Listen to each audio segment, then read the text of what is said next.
All over the world, competitive sports inspire incredible feelings of pride, accomplishment, and community. However, at the heart of all competition is conflict.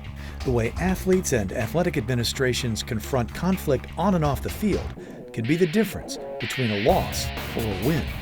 Obviously, conflict is a part of sport itself. It's inherent in the games, it's built into the rules, but things change a lot when you start getting into issues like bullying, hazing, coach abuse, issues around substance, fighting, domestic violence. All of this transcends sport itself. And we can understand and have empathy that it's hard to flip a switch, going from that competitive fiery mode into normal life. But the ability to do that is really critical.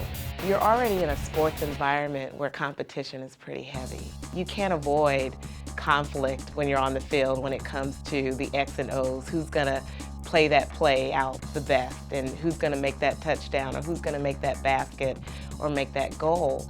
I think the aggression that comes with athletics, that's just part of the culture, but really learning how to manage that is most important. You have Fox News and Fox Sports now and USA Sports. You have so many different sports mediums out there and people reporting on it, and you're under the spotlight more and more. It's almost like in the past, it was swept under the rug because people didn't know about it. And if someone committed a heinous crime or did something wrong, you could protect that person, or at least you're thinking you're protecting the person, and sweep it under the rug and no one knows about it. Now you have people in the locker rooms that might be giving information to, or people within organizations giving information to the media. And once it gets out on the web, whether it's the internet, whether it's an email, that's something that's permanent. The costs of unhealthy sports conflicts are twofold in that they literally cost athletic organizations money, but more importantly, can be demoralizing for even the most ardent supporters.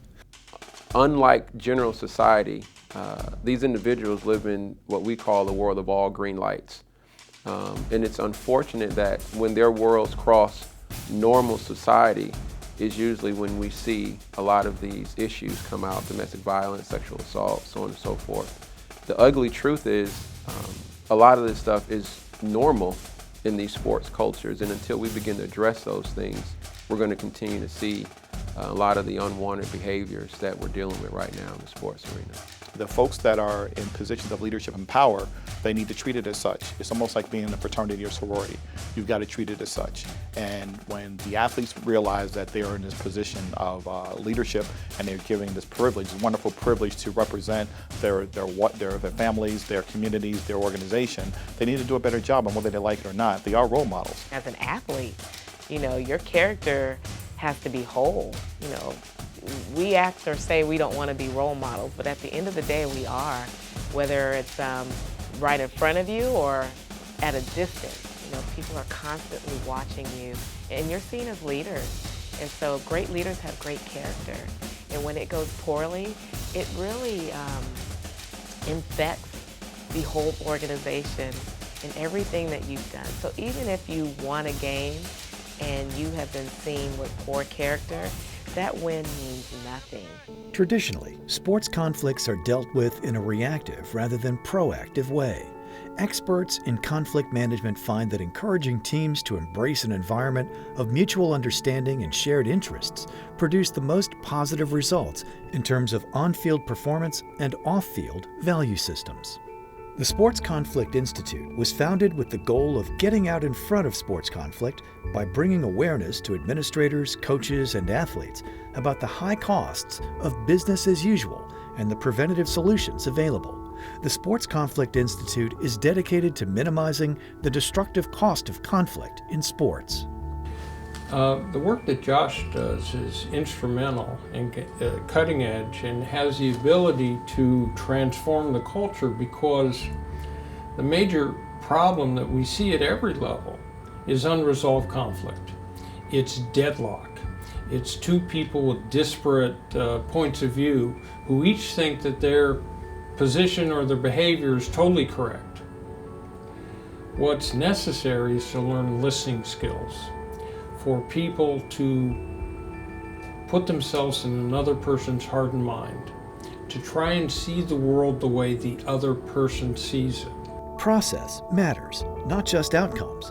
The Sports Conflict Institute eschews the traditional Band-Aid PR approach that circles the wagons, assigns blame, and does nothing to solve underlying issues. Instead, through an inclusive process, conflicts are resolved creatively from the ground up. We believe that in order to prepare for optimal performance on and off the field, you need to assess, prevent, and resolve. And by that I mean you can't come in with generic solutions. Every team culture, organization is unique enough where you need to assess it and then figure out, based on what the problem is, there's a whole different set of solutions. So I can't stand when it's a generic educational solution where we come in and we do 1-hour workshops on sexual assault. That has no impact. It might give you a little bit of legal cover and that's about it. But what we're talking about is changing behavior. In order to change behavior, we need to understand what are the behavioral triggers and then think about what are the systems that we need to put in place to solve that. My dad had 2 core values. One was treasure relationships, especially family, and second, to try to make a meaningful, positive impact in the world and help people who couldn't help themselves. And I saw that the athletes could build a life for themselves if they retraced their roots and went back to the high school community, professional and collegiate, and set up programs. So 122 of the players have established high school scholarship funds.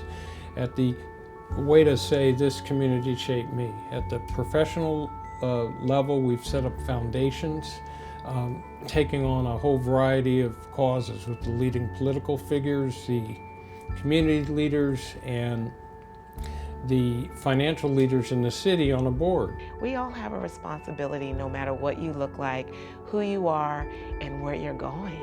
And I'm very passionate about that because as a woman in leadership, it doesn't matter that I'm a minority woman. What it matters is that I can make a difference and I can make impact, whether I'm on the field or off the field. I can take my tennis shoes out right now and still run the race. And whether I win or not, I contributed to the organization. I contributed to that event. Resolving conflicts is not simple or easy, but the Sports Conflict Institute will assess, prevent, and resolve them in a cost-effective and lasting way. For more detailed information on the Sports Conflict Institute process, visit sportsconflict.org.